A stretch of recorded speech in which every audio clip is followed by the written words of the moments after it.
আরে মালিক, এত কচুর পাতা দিয়ে কি করবে গো? আমরা তো নর্দমায় পড়ে থাকি, কেউ তো খবরে নেয় না। আজকে হঠাৎ তুমি আমাদের রান্নার টেবিলে নিয়ে আসছো। মালিক, এমন নিখুঁত ভাবে কাটতেছো যেন কি নাকি। আরে আমরা কচুর পাতা। আরে মালিক, এভাবে ডলে ডলে আমার হাড়গোড় সব ভেঙে দিচ্ছ কেন?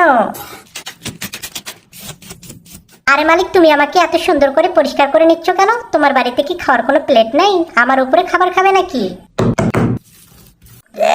মালিক, কি দিচ্ছ এগুলো আমার উপরে? এর কালার দেখে তো আমার বমি আসতেছে। এই বাবুরা, তোমরা তাড়াতাড়ি ভিডিওটাতে লাইক করে চ্যানেলটা সাবস্ক্রাইব করে দাও তো।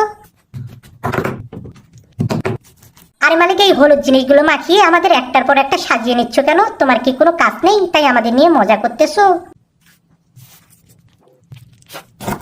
আরে মালিক, তুমি আমাদের এরকম গোল করে নিচ্ছ কেন?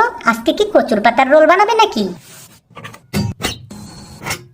মালিক, তোমার রান্না কি শেষ হয়েছে? কচুর পাতার রোল কি তৈরি হয়ে গেছে? মালিক, তুমি আবার আমাদের কেটে কেটে নিয়ে ভাজতেছো কেন? ও বুঝছি, কচুর পাতার চপ বানাবে তাহলে। এই বাবুরা, তোমরা কে কে কচুর পাতার চপ খেতে চাও তাড়াতাড়ি কমেন্টে জানাও।